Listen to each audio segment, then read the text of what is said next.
Hello everybody, hope you're all well. Wherever in the world today, Nadia Bajramia, multi-award winning trauma-focused hypnotherapist, mind coach, psychic medium, intuitive development teacher and mentor, certified grief educator, certified end-of-life doula, Reiki master, working primarily online, sharing my time between beautiful Ireland, France and Switzerland. In this short video today, I really thought it would be useful to explain again, for those who have never heard this, or maybe those who don't know this about me, is why do I do what I do? Like, let me explain. I've been asked a few times recently in the different countries I travel to and work in, why specifically death, end of life, grief, mediumship even. Why? I've actually been asked by somebody I've never met before, what is this passion you have for death? That was the question I was asked a couple of weeks ago. So I'm smiling now because the way the question was asked was very unexpected. I was introducing myself in a networking event in Switzerland actually, and somebody just asked me, why are you so passionate about death? They heard me talk about what I do, and good for me, I suppose. They thought I was very passionate, which I am. And I shared a little bit of my story. For years, I have been, or I still to some extent am maybe, a bit of death phobic. Now, we live in a society which is death phobic. We don't like to talk about death. We're afraid. We try to avoid at all costs. And to some extent, for years, I've been like that myself.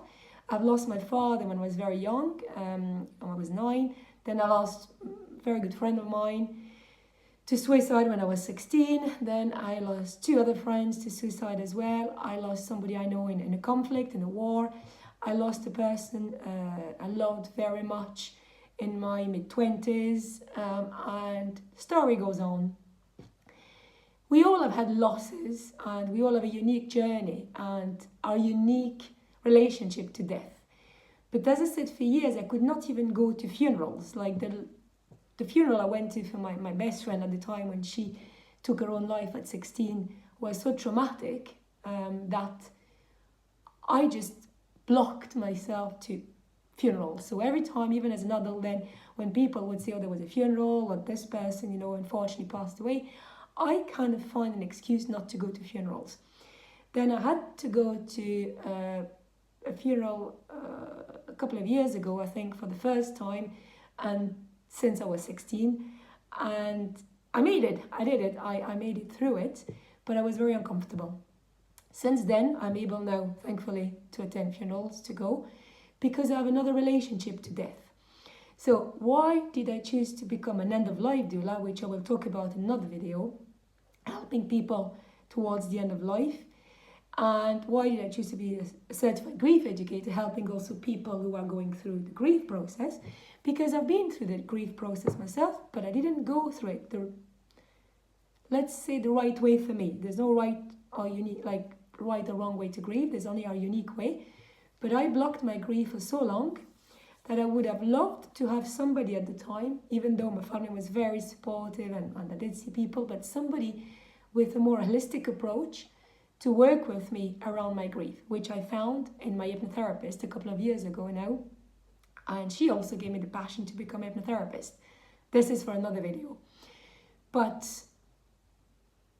it's really my own experience that actually pushed me to do what I'm doing today.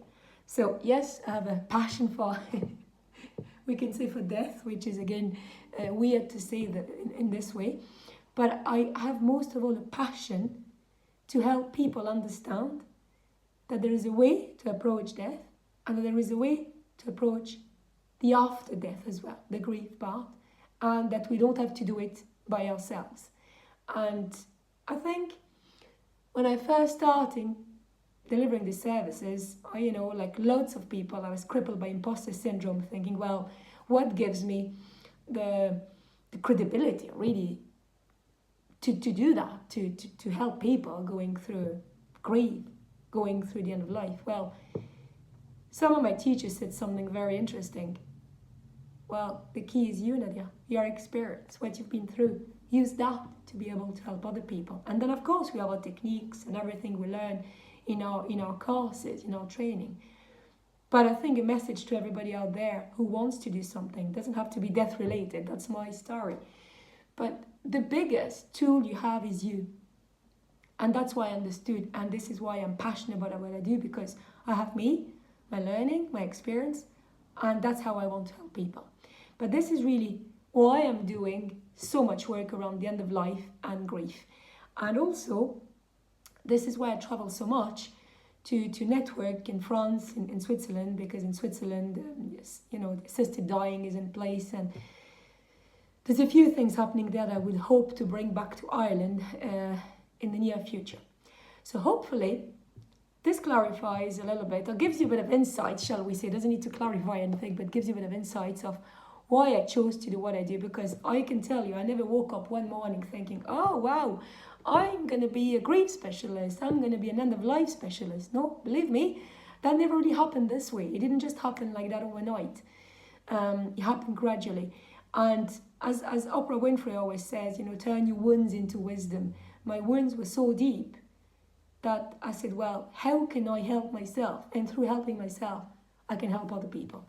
And all I can say now is my relationship towards grief, death, dying has totally changed through my work, thanks to the people I work with. And this has helped me as a person on my own journey. And I know that I'm also helping other people. So thank you everybody for listening to me. Any questions, as usual, do get in touch. Follow me on my social media. And do take care. Mind yourself. And if you have any questions, I said, get in touch. I also offer a free 30-minute discovery call. So feel free. I'm always happy to answer your questions and to see how I can be of assistance. Take care everybody. Talk to you soon. Mind yourself. Bye-bye.